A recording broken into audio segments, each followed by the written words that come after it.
I guess you love movies. I do too. Hi guys, and welcome back to another video on my channel. Today we're doing something a little bit different. We're doing a director spotlight, and today we're talking about a French director. There's some great French directors from history. Obviously Jean-Luc Godard, Jean-Pierre Melville, François Truffaut, and many more. But my personal favourite French director is Robert Bresson. And in that group of great French directors, I feel like he's overlooked quite often. He's one of the less sort of showy directors, but he definitely has his own distinctive style as well. This video, I believe I'm going to call it Bresson the Quiet Master, and I feel like that's kind of a great summary of him as a director and his style, because he's definitely, like I said, less showy. You know, when you think of Godard, you think of his jump cuts, and Melville, his kind of cool, cold sort of gangster movies, but Bresson definitely has his own distinctive style as well, and that is a more sort of objective view on humanity, and the way he kind of dissects and analyses human nature and the human condition is very, very original, and something that I really enjoy. It's definitely not something that everyone will enjoy. His movies are very much made by somebody who doesn't care whether you like his movies or not, but he has an incredibly distinctive and very precise, brilliantly edited and unique style of filmmaking, and he's someone that I respect a lot, and I love his movies. I've been watching a few of them recently. I've watched 4 Bresson films at this point, and I'm interested to watch all of his filmography, but I just thought I would do a video on him because he's a very interesting filmmaker, and he reminded me specifically with the way he shoots and the way he kind of does this sort of objective style of Kubrick. A lot of people talk about Kubrick and his characters being cold, and similarly to Bresson. Bresson, in fact, was quoted as saying that he doesn't want to shoot anything that isn't real, and he considers actors and sets to not be real, which is one of the main reasons that Bresson does not shoot with professional actors. Everyone is a non-professional or first-time actor in all of his movies, to try and create that naturalistic tendency. And also, performance is not really a massive part of Bresson's films. The people in them are kind of more mechanics of the plot or the themes of the film, rather than distractions from it. You know, the performance tends to be quite sort of minimal in a lot of his films. You could call a lot of his characters boring, and in a sense you'd be right, but that's kind of not the point.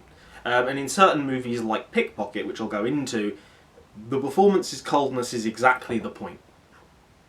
So Bresson is known for a lot of great films. The first one that a lot of people watch is A Man Escaped, and to be perfectly honest, it's probably a great way to get into his movies, because it kind of has that minimalistic style, sort of naturalistic style. Another thing about Bresson you've got to know, if you don't already, is that the guy loves shooting these things. He loves... There's nobody better at shooting hands than Bresson. I don't know why he's so good at it, but he's really phenomenal at shooting these brilliant inserts of hands.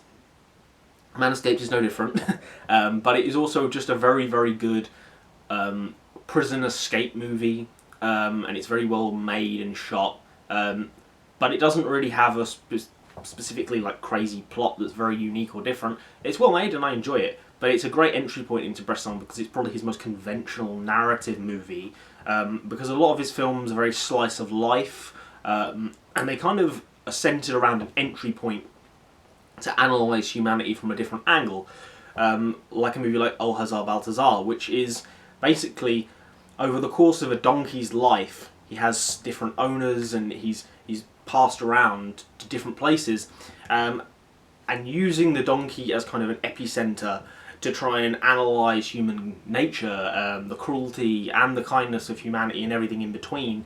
And it's an incredibly interesting way of doing it. And like I said, his sort of naturalistic filmmaking style lends itself to the use of the natural world, or a part of it, as a way of analysing the human condition. And he's continued to do this throughout his career. My favourite movie by Bresson, I believe, is probably Pickpocket right now. I watched Pickpocket a few months ago, and it's one of those movies when you watch it, and Bresson's movies are a lot like this. You're watching it and you're kind of intrigued and you're drawn in by this kind of mannered, kind of matter-of-fact style. Like I said, there's a great objectivity to it. He kind of presents things as they are with very little fluff or colour, and you're just there examining it. It's very sort of like clinical in that way, like how I describe him being like Kubrick. Kubrick's movies have this kind of feeling like he's separated from the world that he's analysing. He's kind of there's this God's eye view where the characters are down there and Kubrick's up here, and it's kind of an experiment, a laboratory experiment where we watch people and we see how they interact with each other and how the world functions and its, all of its imperfections. And a movie that definitely goes into that is Pickpocket, because you have this character who he's in hard times, he doesn't really know what to do, and without really thinking about it, he just sort of sheds himself of morality and just starts stealing. And before you know it, this character is just, his goal seemingly is to become invisible.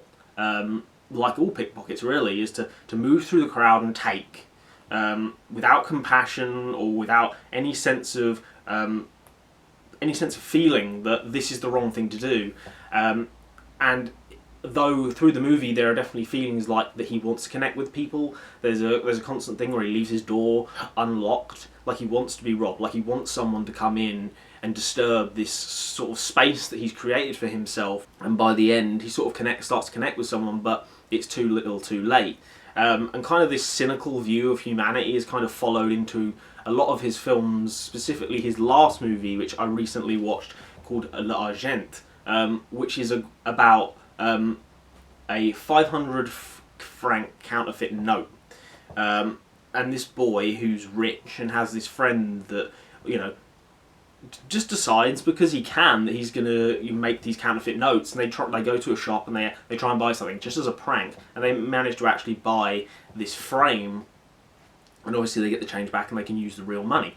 And obviously the shop owner realises that this note is fake, and he's berating his staff for letting this happen, and then he gets rid of it by giving it to this handyman who helps around the area and does little jobs around the shop, and he gives him this counterfeit note, and he ends up getting arrested because of it. Though the charges are thrown out, he loses his job as a result of it, and is in a desperate situation and ends up becoming a wheelman in a bank job, which goes wrong, and he ends up doing time in jail. This simple moment where this boy decides that he's going to just do this prank, the repercussions of the prank do not reach him because his parents have wealth and they have influence, and they simply just pay the difference for this note that was given, and nothing happens to him. But this poor man that has done nothing wrong, he only has just the unluckiness of just picking up this note. His entire life unravels to the point where he ends up becoming this dehumanized, violent individual who believes that the world, is uncompromising, and you can only, achieve any type of success through force of will and through basically immorality. And that's kind of a central theme of those two movies from Bresson. But it's not always that depressing, but Bresson definitely has this way of kind of like dissecting humanity in a way that's very direct. And though when you watch the movie at the first time, you sit back and you start to analyse it and take in all of this subliminal detail, and before you know it, you're thinking about this movie for long periods, and Pickpocket really did that to me. I feel like it just sort of stayed with me under my skin for long periods, and the way he makes you think about this subject matter, it's genuinely because there's no fluff, there's no, set up around it. It's kind of, he goes straight for the heart of it. And specifically L'Argent is a brilliant dissection of class through the guise of this counterfeit note, and how the counterfeit note doesn't mean anything when it's 1 of 1,000. But when there's only 5 of them, all 5 are considered counterfeit. When he goes to the restaurant to pay for his food, which is where he initially gets basically told that it was a counterfeit note, the man says that all 5 are counterfeit, but only 1 is. So basically, you're instantly, the burden of proof is instantly said that basically you are guilty. And I think that that's kind of the class sort of element of the film, where it kind of dissects that, and it's brilliantly done in largesse. There are a few more movies from Bresson that I definitely want to check out at some point. Manchette is another one I haven't seen, and The Diary of a Country Priest is another one to check out. But I'm a huge fan of his work so far. It's definitely unique, and if you're not interested in movies that are kind of a little bit more, they're a little bit quieter, take their time a little bit more, that aren't too interested in providing you with thrills, these movies are very straight to the point and objective, and they try and create an environment for you to sort of study a certain theme or a certain like human element, and they do them really, really well. The performances are kind of there as almost window dressing for the idea, rather than being a more evocative sort of piece. But I really enjoy his work, and I'm looking forward to watching more of his films. And if you like the sound of some of that, definitely go check out Bresson's films. So there you go, that's my spotlight on Robert Bresson. Hopefully you enjoyed. If you did, like, subscribe, drop your comments down in the section below. Do you want more videos like this, more director spotlights? If you do, let me know the directors you want me to do in the future. I'm probably going to do a few more videos on art house films. I'm thinking of doing a series called Art House Archive, where I talk about art house movies in a review sort of format. So if you like that idea, again, like the video, subscribe to the channel, and hopefully you enjoy this video, and hopefully I'll see you next time. Goodbye.